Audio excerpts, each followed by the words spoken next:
Ready, go. Mabuhay! Walk by Faith, Walk the talk. another segment of our podcast. Now we will share life, we will discuss the faith, and we will talk about realities of our Christian faith. Ngayon, here at Walk by Faith, Walk the talk. we will talk about the restless hearts. Ang restless hearts, which is Ang parang pusong hindi nag-ano pads, yung hindi mapakali. okay. Pag-uusapan natin ngayon ang pusong hindi mapakali, or lalimin pa natin, buwan ng wika, pusong maligalig. Restless hearts. Gagawin natin to by our walking, and then at the same time, walk the talk tayo. Okay? Pero tutulungan tayo dito ng aking bagong companion in Easy. the journey. At parang Easy. Easy. Okay, Easy. Tell something about yourself, Easy. So, ako ay ang sakristan, almost 10 years na Wow. nagsiserve sa St. Joseph and fourth year college in CPU, taking Bachelor of Science and in Agriculture. Okay, ang ating companion in the journey ay isang masigasig na sakristan for 10 years dito sa parokya ng St. Joseph the Worker. At tama ba ako? Fourth year ka ngayon? Yes, Pads, fourth year college. At ang iyong kurso ay BS Agriculture. BS Agriculture. Wow, important yan, no? Agriculture. So, tamang-tama dahil ngayong mga panahon na to, kailangan natin ng pagkain, no? Yes, At kaya lang ang problema, wala tayong lupa, no? Oh. Anyway, with our expertise, eto, agriculture student, malay mo, di ba? With the limited resources that we can have a good harvest. Okay, so handa ka na ba na maglakad tayo? Yes, Pads. At ang mission natin ang paglalakad, walk by faith, punta tayo sa simbahan ni St. Augustine. St. Augustine. Sambag. Sambag. We are so blessed here in our area. Maraming mga religious houses at isa sa mga religious houses ang St. Augustine. Dahil dito, from where we are starting point, ang pangalan niya? Regina de Cor Carmeli. This is the monastery of the Carmelite nuns.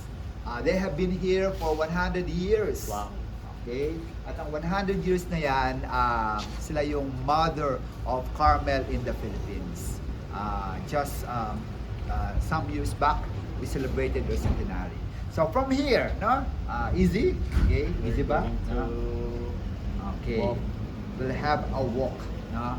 Walk by faith. Walk the talk. Walk by faith siya kasi hindi lang siya pasyal, hindi lang siya lagaw.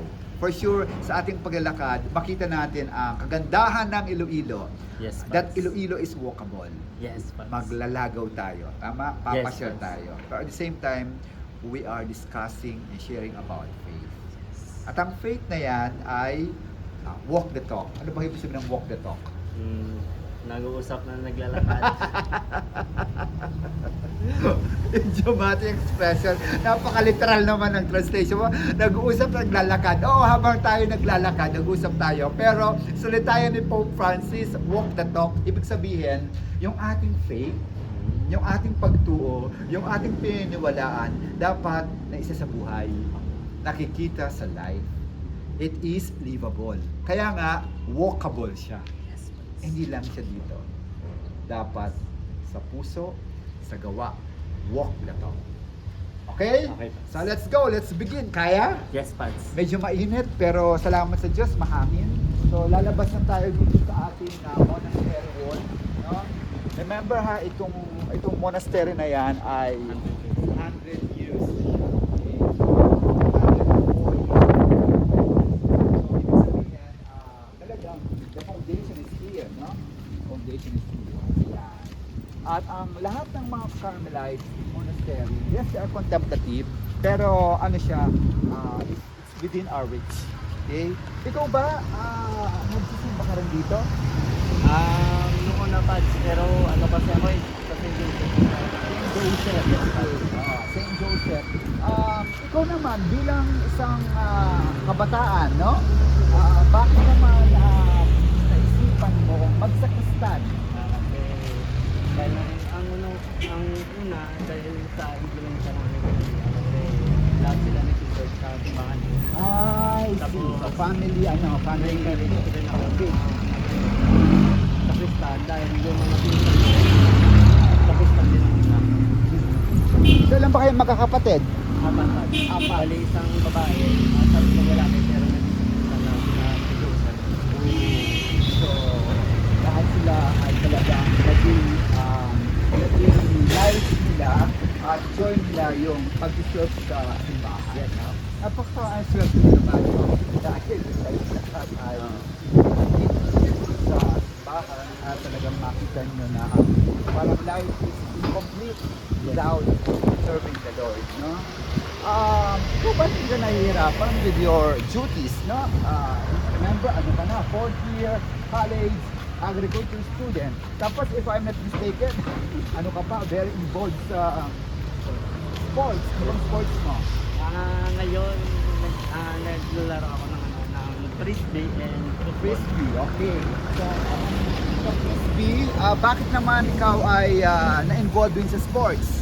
Kasi yung ano ko rin yung mga kasama ko sa Kristan Oo. and then yung family ko is naglalaro talaga ng sports. So paano mo siya nababalance-balance? So Being a student, being a church person, at the same time athlete. yes, but so nagta-time management ng ako. Yun yung turo eh. Yun yung turo kadalasan ng mga maestra, time management and tapos maganda lang pads, mas unahin yung pag-aaral kaysa sa ibang gawain. Okay, so it's a matter of budgeting. Pero Yes, kayang-kaya kasi maraming nahihirapan, di ba? Maraming nagreklamo, no? Dahil hindi na makaya. Pero ikaw, you have tried it. So, congratulations sa galing-galing, no? Ito palang stopover natin. Ito yung community ng mga seculars. Hindi sila pare, hindi sila madre, but they experience and choosing the life of Carmelites in their own state of life. Kahit may asawa o kaya kahit single laon, no, they still live and practice the Carmelite life, no. Siguro magtatanong ka, bakit naman kahit ang mga may asawa o kaya laon gusto nilang to live the Carmelite spirituality, no? Bakit nga ba? Ano sa palagay mo? Sa tingin ko pa yung curiosity nila at yung faith wala na faith nila sa Carmelite and may curiosity rin nakasama. Kaya parang nagwo-wonder sila kung ano ba yung mga ginagawa sa loob ng Carmelite sa But at the same time siguro, may nahanap sila eh. yes, Pastor. Meron silang something within them, with our brothers and sisters, parang they're looking for something more. Yes, Okay? No, for sure, no? With all these, with all the realities that you have, no? You are also searching and looking for something more. Oo. Ano ba mga nahanap-hanap mo sa buhay? So, usual na sila pinangaling tao kanilang ang dream makapagtapos ng pag-aaral at makatulong rin naman sa sa mga pamilya oo. tapos makapag-serve kay God. Pero serving God is not is not easy kasi marami ring temptation na nangyayari sa buhay. Oo. And especially yung pagiging sa Christian part, yung service mo is parang hindi siya parang hindi tayo yun, sa Ilonggo tayo yun, Tayo yun. Ano Or- gusto mo tayo yun? or what stable. Stable. Yes, but kasi marami kang ginagawa or or baka napalayo ka lang sa church kasi na-influensyan ng ibang tao or kaibigan. Oo. Kaya serving the Lord, especially dito sa Christianity. Yun nga, yun ang ano no? Even though may nakuha ka na, tapos may nahanap ka pa, di ba? For example, even in church service, no? May nahanap ka na, tapos parang kulang pa, di ba? And with this, the world around us, no? There are so many attractions, there are so many parang invitations, no? So, ang puso mong naghahanap, puso mong kaligalig, siyempre, restless ka, hahanapin ka yan, di ba?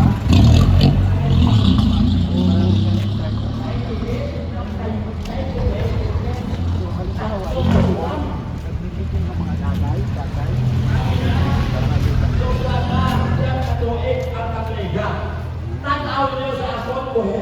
mga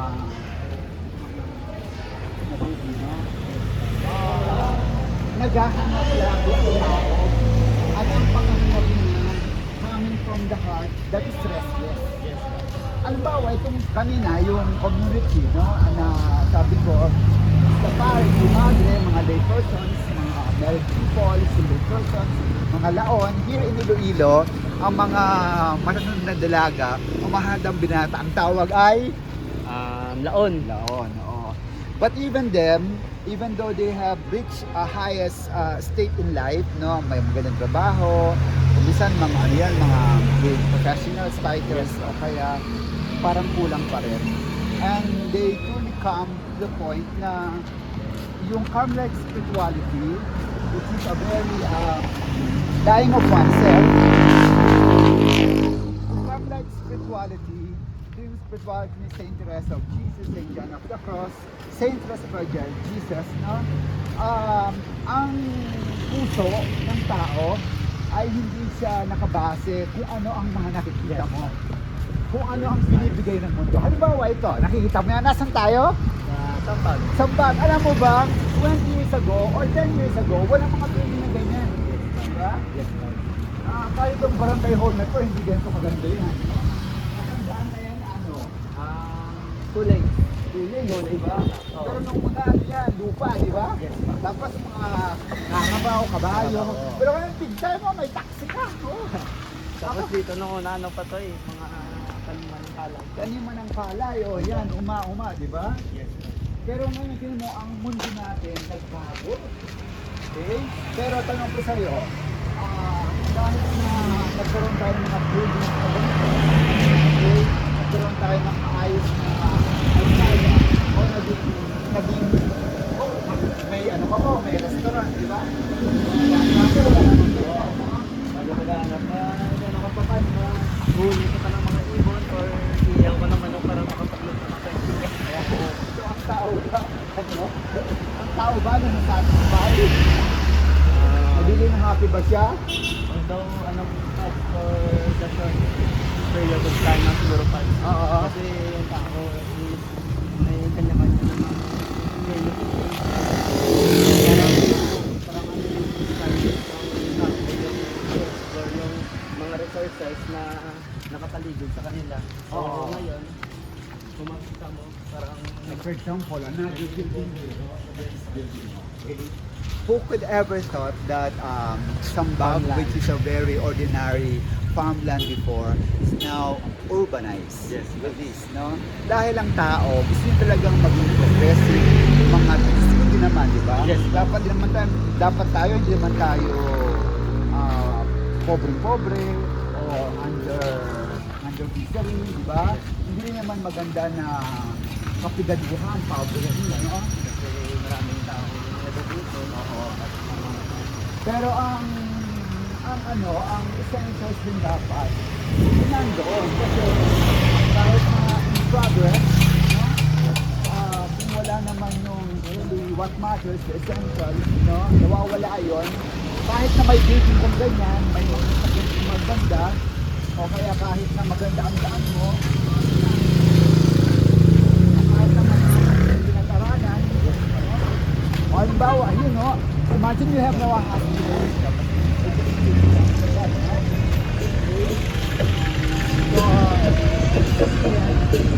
Ang puso naghahanap, ito ang basuta, no? Pero hindi siya masettle kung walang walang contentment. oo,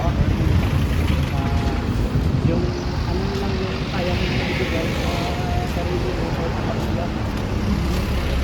kung hindi mo makuha yung kanyang inahanap, hindi siya matatahimik. Correct? Yes, sir. Hindi siya matatahimik. So kailangan always on the move, always on the go. Dahil kapag nakuha nyo na rin, kapag nakuha nyo na, naghahanap ako ng mas malaki or usually mas mahal. Oo. Ganyan yung ano ng tao ngayon. Yung once desire ng tao. Okay, so kita natin mga easy na ano tayo, no? We are restless. Meron akong isang santo na favorite, no? Wow, look at this, no? Dito tayo, no? As we walk by faith and walk the talk, where's this place? This is bike lane pads. Ha? Iloilo bike lane, Sambag. Iloilo Bike Lane. Ang ganda, ho. So, as we walk by faith and walk the talk, no? Nilalakad din natin ito. Ito ang product ng ano, creativity, ano pa? Desires, human heart, no? Na pagandahin, palawakin, palinisin, no? Ito siya ngayon, no? Lalakaran natin siya as we go to the Church of San Agustin.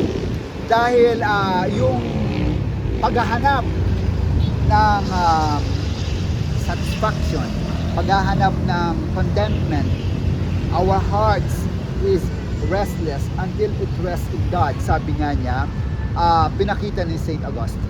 Okay? So Saint Augustine, as we walk by faith and now walk the talk, ikukwento ko sa iyo dahil Saint Augustine, relatable siya. Okay? Ito yung sinasabi niyang restless hearts. Okay? So, muna tayo dito.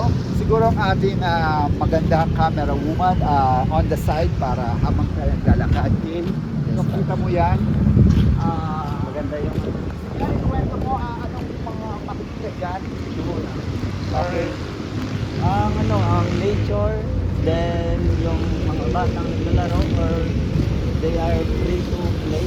Okay. Then, I don't know sa iyo. Usually nature talaga yung ano eh. Nature, Yung no? nature pad. Okay, talaga all beautiful, no? Yes, pa. All natural, no? Okay. Tapos tayo, fresh air, no? Yes. Ganda-ganda. Ganda-ganda ng surroundings. Walkable siya, walkable. Yes. No? Itong, paano napapasok ito yung puso, kasi ano pa sa ilong mo ang heart, nagsusuot. Okay? Sinasabi, ang tagip-pusuon, okay? Ang tagip-pusuon, walang tagip-pusuon dito, color red. No? Color red pads. Ano ang masasabi mo sa puso? Tao. Puso.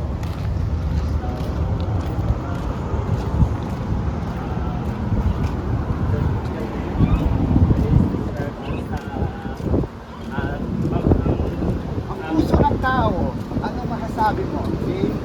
Ang puso ng tao kasi merong pusong nagmamahal, pusong turo, Okay. bato. Puso ba to? Wow, dito tayo sa napakagandang lugar, oh. This is anong tawag yung tulay, no? Yes, sir. Okay, tapos colorful pa yung bricks na talagang pinaganda nila. Sabi mo, ang puso ng tao ay Merong may durog, may durog, nagmamahal, may bato, may bato, ano pa, at marami pang iba. marami pang iba. Okay? In biblical language, panahon ng ating mga ancestors, no? The heart, ano yan, is the seat of the whole person. Hindi lang siya yung damdamin, Specific organ. hindi lang siya emotion, specific organ. It describes the whole person. Yes, sir. Ngayon, very particular tayo kapag nag-iisip, ang utak, ang isip, di ba? Tapos kapag gumagawa ang kamay, kumikilos ang kamay, ang nagpo-function ang paa, di ba? Specific. Pero nung unang panahon, in the time of Jesus, the heart is the whole person na. Siya yung nag-iisip, siya yung nagmamahal, siya yung lahat ng mga human activity, ano ng puso. Okay? Kaya very, very powerful symbol. So, kapag sinabi mong puso ng tao, yun, siya yun, yung tao na yun. Hindi lang siya nagmamahal, siya yung nag-iisip. At hindi sa lahat, siya yung may kaluluwa din. Yes. The soul na hindi namamatay. Okay? So, makita natin the wow dito tayo, no? So, sabi ni Saint Augustine, ganda, no? Yes. Wow. Our hearts are restless until they rest in God. Okay? Maligalig lagi ang puso. Maligalig. Lagi naghahanap. Hindi makontento. Okay? Pero sabi niya, makukontento lang tayo kay God.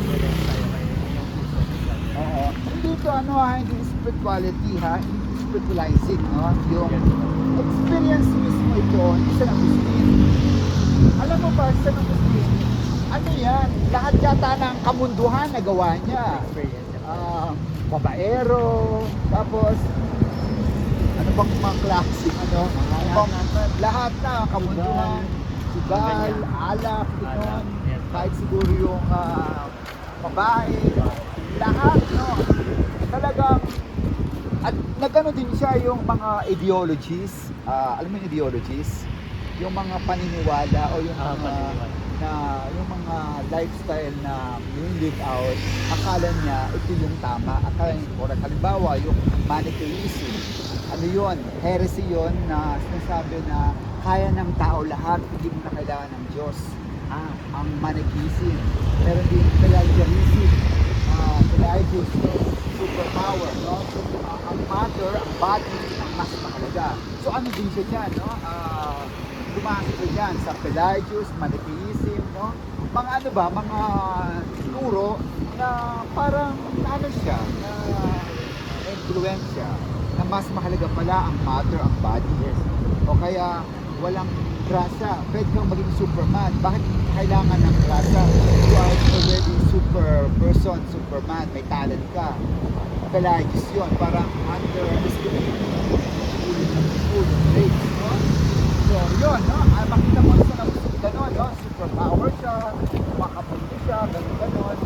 Happy naman siya, at the same time, happy siya, pero hindi siya kompleto. At lagi siya nagkakita. Until blessing. Until finally, itong isang Agustin, one of his conversion, na nagkaroon siya ng silent moment sa buhay niya. Naungkot siguro siya. Okay? Ano to? May narinig siyang boses, yung Bible. Tole Lego, Tole, read this book. Parang voice. Read this book.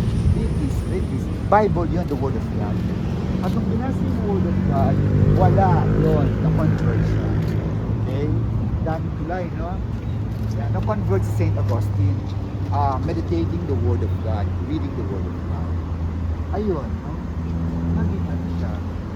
Nagkauwan siya, hindi pa naman bilang lahat. Until he says, the human person is created to God, and our heart is restless until it rests. So, pag ano niya, pag naging ano siya kay God, yun, isipin mo niya lahat. Until finally, siya, tapos one of the doctors of church, alam mo ba karamihan ng ating mga teaching as Catholics, ano siya, kanyang na-elaborate ito ang pagkakusin sa atin. Kasi halimbawa yung turo ng Christianity,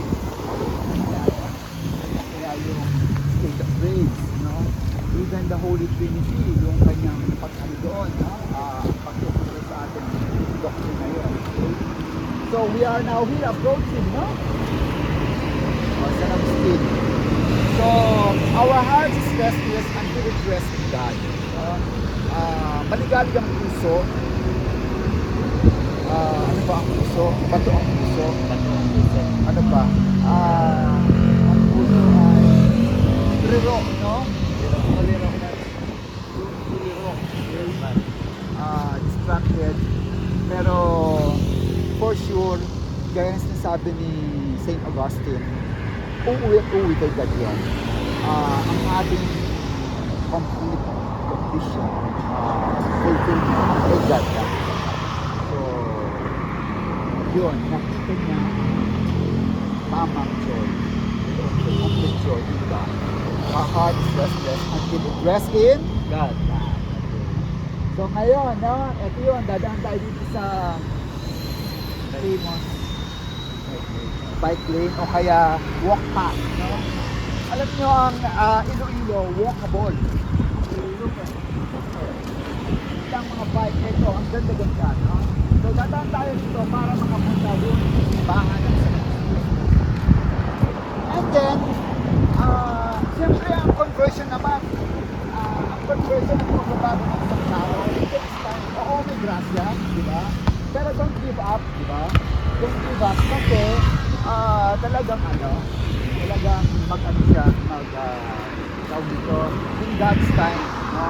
Ang malaking tulong sa conversion, yan, higaan tayo. Ang malaking tulong sa conversion, yung nanay niya, si Santa Monica. Okay? Siyempre, anak niya si San Agustin. Kasi San Agustin, tatay niya, pagan, hindi Pagan. niniwala sa Diyos Pagano. din, pagano. Oo. So, ang tanging katoliko lang dyan ay si Saint Monica. Santa Monica. Oo. Tapos Saint Monica, talagang nagpusigi siya. Lalo nung namatay si Patricio, yung tatay, ayun, no, na-convert. Pero ano yun, dumaan muna sa matinding mga pagsubok. Alam mo ba, walang ginawa yan si Santa Monica kung mag-offer ng sacrifices para naman ma-convert si San Agustin. God's time, na-convert siya. Kaya itong si Santa Monica, siya ang patron ng mga nanay na very significant sa mga anak, sa mga pinansyes. So alam mo ba, ang fiesta ni San Agustin, August 20. Tapos ang fiesta ni Santa Monica, August 27. The day. Okay? Walk by faith. Walk by faith, Walk na to. walk the talk. Ayan na tayo. Okay? Ang simbahan. Ayun, kwalifikado. Okay, nasa pedestrian lane tayo. Ano bang rule sa pedestrian lane? Ang pag ikaw ay tumatawid sa pedestrian lane, oo, ikaw ang may power, may Power, say, yes. may karapatan. May karapatan. So, ngayon tatawid tayo dito sa lane. Pero dito parang wala kang power. Okay, habang wala dahan-dahan. So, wala daw power dito. Don't doubt. Okay? Hindi kaya kami yan. Okay? Tumatawid po kami dito. Sa simbahan ni San Agustin.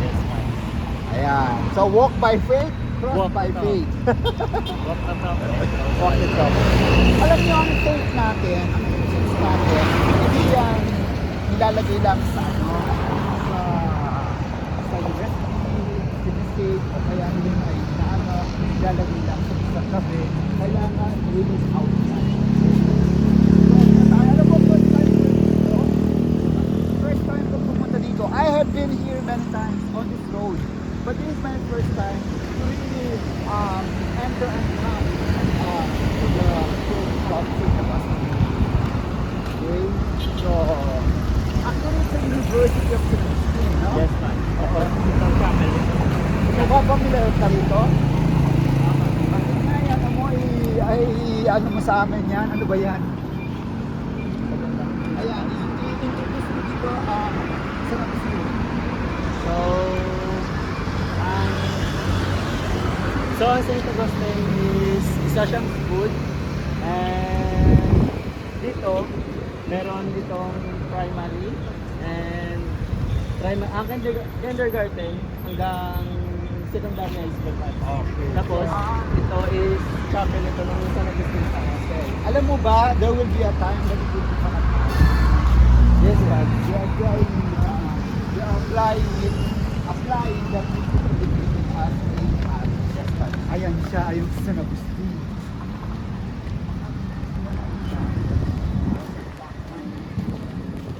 Okay, ay nabukas siya. Ito, papakit tayo. Oh, they're welcome. Okay? Pupunta tayo sa simbahan ni San Agustin. Hindi lang siya walk by faith. Walk, cross the faith and walk the talk. Oo, hindi lang siya walk by faith, hindi lang siya cross by faith, kundi climb. Climb na naman. Ascent. Okay, ascent tayo. Akit tayo. Pagdaw. So, akit tayo. Sige. So, San Agustin, ayun siya. Welcome us. May mitre siya, may staff dahil si San Agustin ay obispo. Yes. Okay? Obispo. No? At siya ay Doctor of the Church, ibig sabihin, teacher ng Catholic Faith and University. Ito siya. Okay? Nandito tayo ngayon sa napakagandang simbahan ng San Agustin. Tama? Yes. Okay, so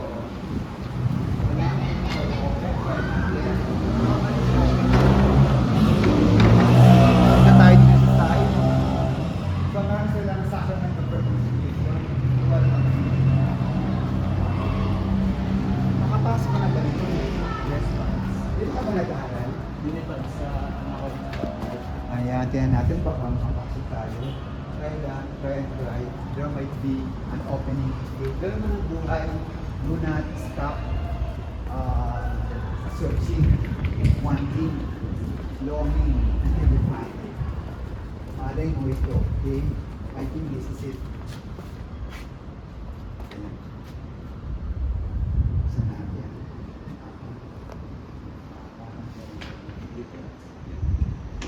O, tingnan mo. Seek and you shall find. Knock will be open to you until you reach. Basta, guys, huwag lang kayong hinto ng paghahanap. And definitely you will find. Parang ito, no? Who will ever thought that we will have a blog, we will have a podcast on St. Augustine, Restless Heart, dahil walk by faith And walk the talk. walk the talk. So, punta tayo dito dahil we will devote prayer for St. Augustine. Ito siya, St. Augustine. Kaya tinan mo si St. Augustine, may hawak siyang puso. Kasi my heart is restless until it rests on God. At ang puso na to, ano na siya, at peace na siya. Okay? St. Augustine, pray for us. Hawakan mo ang puso para ang puso mo din to be at peace with the Lord. Okay? That's St. Augustine. No? And then also, ito ang nanay niya. Ang aming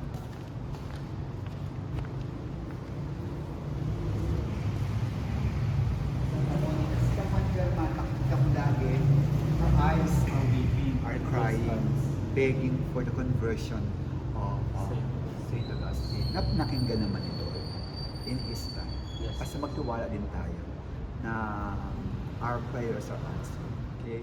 Gaano man katagal yan, gaano man kahirap. Actually, our prayers are all answered. They are answered by God. Okay? Pero the answer is always three. Ang una, maaring yes. Ano bang prayer mo? Good health. Good health. Yes, yan. Granted yan. Di ba? Thanks be to God. Tapos Pero yung mga desires. desires. Maybe yes, maybe. Maybe ang tawag doon, hindi siya maybe yes, maybe no. In God's time. Second yan, in God's time. Meron ding mga prayers na no. Pero answer prayer yun. Ibig sabihin, for example, gusto mong makapag-abroad, magtrabaho sa labas. Eh kahit mag-apply ka o kaya mag-ano, hindi nabibigay. It's a no, pero huwag mong tingin as a negative. May will din si God. Purpose Oo. talaga. Baka ayaw din na ikaw ay magpalayo sa family mo, kakahanap kayo ng mabuting trabaho. Yes. Okay? So, I also believe that even the answer no is an Answer. answered prayer. Yes. Kasi God's will. Yes. Okay? So, it may be, tinuturuan tayo ni Santa Monica, yes, it will be answered. Gusto mong, ang agriculture ba, merong board exam? Yes, yes. Diba? May board exam, no?